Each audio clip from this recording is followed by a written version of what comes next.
Assalamualaikum warahmatullahi wabarakatuh. Allah subhanahu wa ta'ala berfirman, A'udzu billahi minasyaitonir rajim. Bismillahirrahmanirrahim. Ya ayyuhalladzina amanu ista'inu bis-sabri was-salah.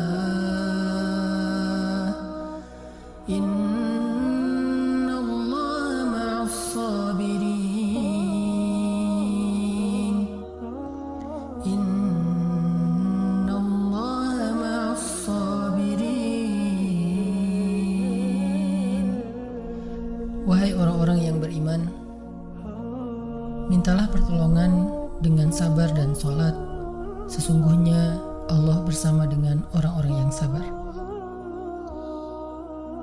Kita sering mendengar ayat ini disampaikan oleh para ulama, para da'i, para ustadz, tentang bahwa salah satu di antara cara menjemput pertolongan Allah Subhanahu wa ta'ala itu adalah dengan melakukan ibadah sholat. Pertanyaannya adalah, sholat yang seperti apakah yang bisa menjemput pertolongan Allah dalam kehidupan kita pada saat kita sedang mengalami ujian yang berat? Banyak orang yang bilang, saya sholat tapi kok hidup saya gini-gini aja. Banyak orang yang bilang, saya udah sholat tetapi kok doa saya belum diijabah. Saya udah sholat tapi kok masalah saya masih belum selesai. Saya udah sholat tetapi kok musibah saya terus beruntun, tidak pernah berhenti. Saya udah sholat tapi kok musibah terus terjadi dalam hidup saya. Sehingga teman-teman yang dirahmati Allah, kita perlu belajar sholat yang seperti apa yang bisa menjemput pertolongan Allah Subhanahu wa ta'ala secara ajaib. Mari kita renungkan sebuah kisah yang pernah disampaikan oleh sahabat Anas bin Malik radhiyallahu an, bahwa dahulu di masa Nabi ada seorang laki-laki di kota Madinah yang melakukan perjalanan antara Syam ke Madinah untuk berdagang. Di tengah perjalanan, laki-laki ini dirampok oleh para perampok. Dia diberhentikan oleh seorang laki-laki, kemudian hartanya diambil, lalu setelahnya laki-laki itu menghunuskan pedang kepada orang ini. Pedagang ini mengatakan, wahai fulan, jika engkau menginginkan hartaku, ambillah, tapi biarkanlah aku melanjutkan perjalanan. Perampok itu mengatakan, adapun harta itu sudah menjadi milikku. Sekarang aku menginginkanmu, aku ingin membunuhmu. Merasa tidak punya pilihan, akhirnya pedagang ini mengatakan, wahai fulan, jika engkau ingin menyakitiku, membunuhku, maka lakukanlah. Tetapi sebelumnya, berilah aku kesempatan untuk melaksanakan sholat 2 rakaat. Lalu perampok ini mengatakan, ya sudah, kalau begitu, sholatlah, aku akan berikan engkau waktu sebentar. Maka pedagang ini pun mendirikan sholat dengan sholat yang sangat khusyuk. Di dalam sholat, laki-laki ini setelah membaca Al-Fatihah, dia membaca sebuah ayat di dalam surat An-Naml ayat 62. Apa ayatnya? Dia membaca kalimat Amman yujibul muttarra idza da'ah. Amman yujibul muttarra idza da'ah wa yakshifus su'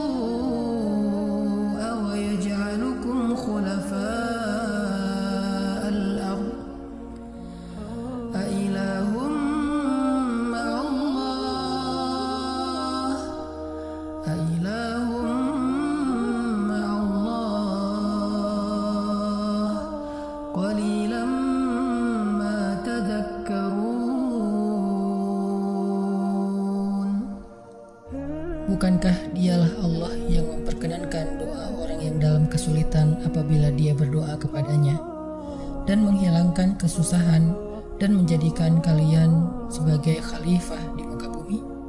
Apakah di samping Allah ada Tuhan lain yang patut disembah atau dimintai pertolongan? Sedikit sekali dari nikmat Allah yang kalian ingat. Shadaqallahul azim. Teman-teman yang dirahmati Allah SWT, Inilah ayat yang dibaca oleh pedagang tadi ketika dia sholat 2 rakaat. Dia membaca kalimat ini dengan penuh penghayatan dan perenungan. Dia mentadabburi ayat ini. Amma yujibul muttarra idza da'ah wa yakshifus su. Bukankah dialah Allah yang memperkenankan doa orang-orang yang dalam kesulitan dan menghilangkan kesusahan? Dia menghayati ayat ini. Dia mentadabburi ayat ini. Sehingga muncullah rasa yakin di hatinya bahwa harapannya saat ini satu-satunya adalah Allah yang yujibul muttar. Dia dalam kondisi muttar, dalam kondisi kesulitan, dalam kondisi terancam. Muttar itu bisa bermakna terancam, kesulitan, kesusahan, dan berbagai macam makna dari ketidakberdayaan. Siapa yang yujibul muttar? Siapa yang akan memperkenankan doa orang yang tidak berdaya selain Allah? Wa yakshifus su, dan menghilangkan kesusahannya selain Allah. Maka mulai muncullah rasa yakin di dalam hati laki-laki ini setelah membaca ayat tersebut. Setelah selesai dia lakukan sholat, kemudian dia mengangkat kedua tangannya. Dia berdoa kepada Allah dengan menyebut nama-nama Allah yang mulia. Ya Rabbi, wahai Tuhan yang maha pengasih, wahai Tuhan yang maha penyayang, wahai Tuhan yang memiliki arasy yang mulia, wahai Tuhan yang menampakkan makhluk, wahai Tuhan yang maha mengembalikan, wahai Tuhan yang maha melaksanakan apa yang Dia kehendaki. Aku mohon dengan cahayamu yang memenuhi sudut-sudut arasy-Mu. Hamba mohon kepadamu dengan kekuasaanmu yang menguasai makhluk-Mu dan dengan rahmat-Mu yang meliputi segala sesuatu. Tidak ada Tuhan yang berhak disembah selain Engkau, ya Allah. Wahai Tuhan yang maha penolong, tolonglah aku. Laki-laki ini berdoa meminta kepada Allah dengan menyebut kebesaran Allah di arasy, menyebut cahaya-cahaya yang dimiliki oleh Allah yang meliputi arasy-Nya yang mulia. Tiba-tiba setelah selesai berdoa, muncullah seorang laki-laki dengan pakaian hijau bercahaya. Dia mengendarai seekor kuda berwarna abu. Dia mengeluarkan pedang. Lalu perampok tadi mencoba untuk menyerang laki-laki berkuda itu. Tetapi laki-laki berkuda itu menendang dengan kudanya sehingga perampok ini terhempas, terjatuh. Kemudian laki-laki tersebut membunuh perampok itu seketika. Kemudian pedagang itu bertanya, "Siapakah Tuan?"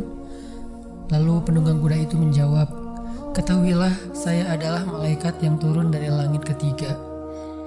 Ketika kamu berdoa kepada Allah kali yang pertama, kami para malaikat mendengar suara gemerincing dari pintu-pintu langit. Sehingga para malaikat bertanya-tanya, apa yang sedang terjadi? Tiba-tiba muncullah doamu yang kedua, hingga pintu-pintu langit terbuka dan nampaklah cahaya yang sangat benderang. Dan di doamu yang ketiga, datanglah malaikat Jibril kepada kami seraya berseru, siapakah di antara kalian wahai para malaikat yang mau menolong hamba Allah itu? Lalu aku memohon kepada Allah agar Ia mengizinkanku melaksanakan tugas ini. Wahai hamba Allah, ketahuilah, barang siapa yang berdoa dengan doa yang engkau baca tadi ketika dalam kesedihan, penderitaan, dan dalam keadaan sedang susah, maka Allah akan melepaskannya dari kesedihan dan akan menolongnya. Teman-teman yang dirahmati Allah Subhanahu wa Ta'ala, itulah salah satu kisah tentang keajaiban sholat seorang pedagang yang dengan sholat itu Allah Subhanahu wa Ta'ala mendatangkan pertolongan yang luar biasa dalam masalahnya. Pertanyaannya adalah, apa rahasia sholat pedagang itu sehingga Allah mendatangkan malaikat khusus yang menunggang kuda berwarna abu, lalu malaikat ini membunuh perampok yang ingin mencelakai pedagang itu? Salah satu rahasia dari sholat pedagang itu, kata para ulama, adalah dia melakukan ibadah sholat dengan ihsan. Seperti yang dikatakan Nabi tentang bab ihsan, an ta'budallah ka'annaka tarah fa in lam takun tarah fa innahu yarak. Ketika engkau beribadah kepada Allah, seolah-olah engkau melihat Allah. Jika engkau tidak bisa melihat Allah, maka yakinlah Allah melihatmu. Di sini Nabi mengajarkan kepada kita tentang sholat yang terkoneksi langsung dengan Allah Subhanahu wa Ta'ala. Terkoneksi dalam yakin dan iman sampai seolah-olah kita melihat Allah. Artinya ketika kita bisa sholat seolah-olah kita melihat Allah, lalu dengan kondisi seperti itu kita meminta pertolongan Allah dengan penuh keyakinan, itulah sholat yang mendatangkan pertolongan Allah. Atau kalau kita nggak bisa membayangkan bahwa kita melihat Allah karena itu memang sulit, maka yakinlah Allah melihat kita dan itu pasti. Artinya bahwa Allah itu pasti mendengar kita, melihat kita, dan sedang menunggu apa yang kita butuhkan. Maka orang yang bisa melakukan sholat dalam keadaan benar-benar seperti sedang bertemu dengan Allah, lalu dia meminta pertolongan Allah Subhanahu wa Ta'ala seperti pedagang tadi, maka sholatnya itulah yang disebut di dalam Al-Quran wasta'inu bis sabri was sholah, sholat yang bisa mendatangkan pertolongan Allah Subhanahu wa Ta'ala. Semakin sering kita melakukan sholat dengan ihsan, benar-benar seperti bertemu dengan Allah Subhanahu wa Ta'ala. Kalau kita nggak bisa ngerasain bagaimana cara menghayati kita melihat Allah, yakinlah Allah melihat kita. Dan kalau kita bisa mendawamkan ini dalam sholat 5 waktu dan dalam sholat-sholat sunnah kita yang lain, terutama sholat tahajud, maka insya Allah sholat kita sudah menjadi jalan keajaiban dalam kehidupan kita. Barakallahu fiikum.